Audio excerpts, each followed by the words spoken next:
Hello everyone, welcome to A Clear Perspective. I'm Serene Lee.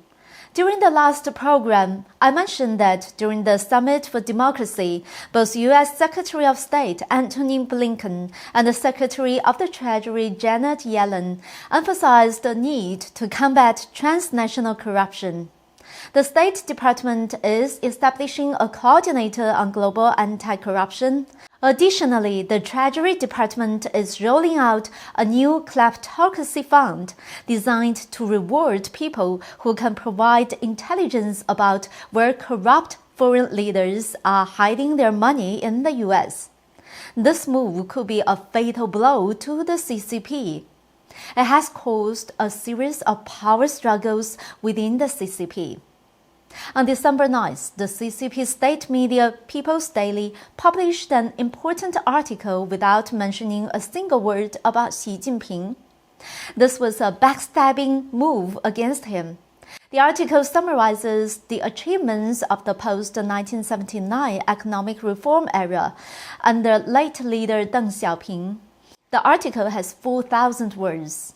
It praised Deng Xiaoping's reform and opening up approach as a magic weapon for the party, and the key to determining the country's future.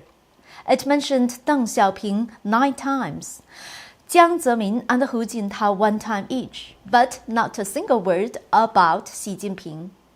The article attracted a lot of attention both domestically and internationally. The general public came to a consensus on the interpretation of the article.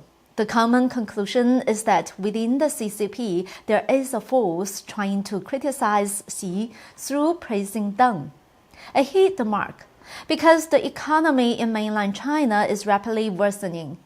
They blame it as Xi Jinping's fault because he deviated from the reform and the opening up policy, and discarded the view of putting economic reforms at the core.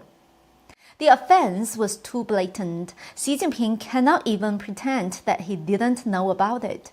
On December 13th, People's Daily published another article titled "Adhering to the CPC's Overall Leadership and Deepening the Spirit of the 6th Plenary Session of the 19th Central Committee." This article was also 4,000 words long. It mentioned Xi Jinping 6 times, Mao Zedong twice, but not a single word about Deng Xiaoping, Jiang Zemin, or Hu Jintao. The title of the article serves as a warning to the previous one. It signals that it is unacceptable to praise Deng without mentioning Xi, because it goes against the spirit of the 6th plenary session or Xi's leadership.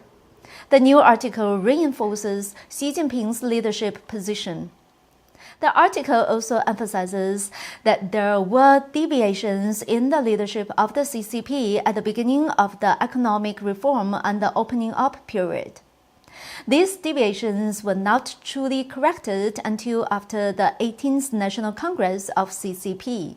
Therefore, the article's subtext is very clear. Deng Xiaoping's line of economic reform and opening up had deviated, which has led to Jiang Zemin's withholding of power after his retirement, and Zhou Yongkang and Bo Xilai's plotting of a coup. On December 14th, the party magazine Seeking Truth also reprinted an article from China Discipline Inspection Daily. An official media belongs to the Central Commission for Discipline Inspection of CCP. The title and content were similar to the article in the People's Daily on December 13th, called "Upholding the Party's Leadership with a Clear Banner." This article is even longer with more than 5,200 words. It also praises Xi Jinping, mentioning him 13 times, and mentioning Mao Zedong 3 times. Not a single word for Deng Xiaoping, Jiang Zemin, or Hu Jintao. Many of you may find it funny how these people at the top of the CCP are fighting like children bickering. This is the normal pattern of CCP's infighting. It looks ridiculous, but it is actually cruel. For the time being, the two sides are still criticizing each other without naming each other, which is a literary attack in nature. If they start criticizing each other by name in the articles, the situation will escalate. Someone will be injured or killed. For example, this article of the Central Commission for Discipline Inspection, CCDI, especially emphasizes at the end that the major mission of the discipline inspection and the supervision agencies is to constantly promote the clean government of CCP and the fight against corruption. This is a blatant threat, because the CCDI is the sword for purging inside the party. There are basically no clean officials in the CCP, and no one can withstand the investigation. We all know that as soon as Xi Jinping came to power, he started to fight against corruption. This is the way he got rid of his opponents inside the party. At that time, almost the entire CCP system was controlled by Jiang Zemin's faction, the group of people who had power and wealth. The only way for Xi Jinping to seize power was through anti-corruption. While Xi Jinping succeeded in gaining power, he also offended all the powerful and wealthy people in the CCP. Along all these years, the political struggle was the main point of Xi's agenda. Why did I say that the U.S. anti-corruption initiative caused the infighting in the CCP? I will discuss that in detail for you. As I mentioned earlier, on December 9th, a CCP media, People's Daily, published the article criticizing Xi Jinping implicitly. On December 10th, in the Global Democracy Summit, U.S. Treasury Secretary Yellen said that the Treasury Department must play an important role in the global fight against corruption. At that time, some experts interpreted that the United States was pointing at the Chinese Communist Party. I also agree with that. There is no doubt about it. In other words, the U.S. and the anti-Xi forces within the CCP are echoing each other. Before Yellen's remarks, the Biden administration must have informed CCP top officials, especially the anti-Xi Jinping groups. It is most likely that the U.S. government would use anti-corruption efforts to force the powerful groups in the CCP to make Xi Jinping change his policies or to drive him out of power. Otherwise, the U.S. would have to take action to confiscate the stolen money of the top CCP officials overseas. This will also impact their children and grandchildren. This action must hit the powerful and wealthy groups in CCP. In order for their children, grandchildren, and great-grandchildren to have luxurious and happy lives overseas, the top officials have been scraping the people's money their whole life.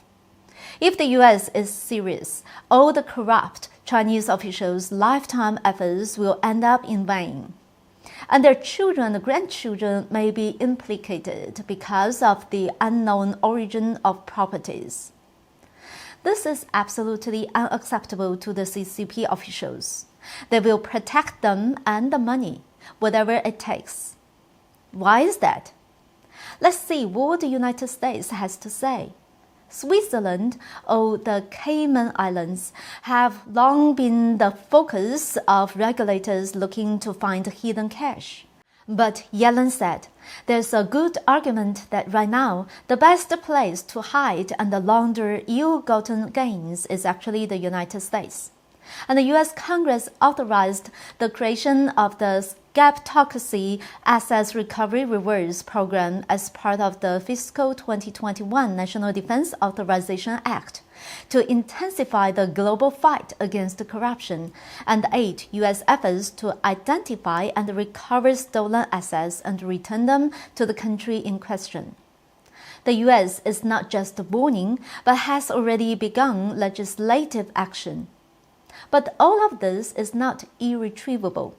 The U.S. intelligence agency must know exactly how much money and how many family members the corrupt CCP officials have in the U.S. The purpose of the reward program is to leave room for maneuver. If the Chinese Communist Party's interest groups cannot control Xi Jinping, the US can say that someone has tipped off and investigated a few corrupt officials so that it will cause chaos for the CCP from within. If the US side does not want to push too hard, they can treat the reports with discretion. But if the US were to turn against the CCP, then the stolen money in the US, along with the corrupt officials and their families, would fall into the hands of the US government. This is what the CCP high-level officials fear most. At the Democracy Summit, Blinken criticized the Chinese Communist Party without naming, saying that the US will take new steps to fight global corruption. This is undoubtedly a huge pressure on the CCP, but there are solutions.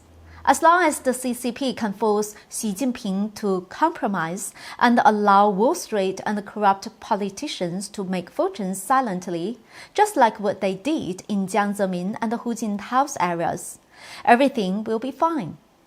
And the US side does not want to offend Xi Jinping completely. That is why the White House asked to cut the video of Taiwan Digital Minister Audrey Tang at the Democracy Summit. According to Reuters, the National Security Council staff from the White House approached the State Department. The staff angrily demanded the State Department to stop broadcasting the video. This shows that the strategy of the Biden administration is to ask the CCP to solve the problem internally. They do not want to pay the price for Taiwan. The Wall Street and deep state's goal is to make money in China. If Xi Jinping is pushed into action, the US will have to intervene. Otherwise, the US will lose their global leadership position. There will be too much uncertainty if it goes to that point. No one wants to see that. It will be in the best interest of the US deep state if they could pressure the CCP to let Xi Jinping compromise or step down. So, will Xi Jinping listen to the US? I would say most likely not. Anyway, this is another deadly battle. Xi Jinping will not compromise. The rich and the powerful groups within the CCP will not compromise. The deep state will also not compromise. In the end, it probably will be the Chinese Communist Party that will be torn apart. Let's watch the show together. That's all for today. Thank you for watching. I hope to see you next time. Please like, subscribe, and commenting, and share this channel. See you next time.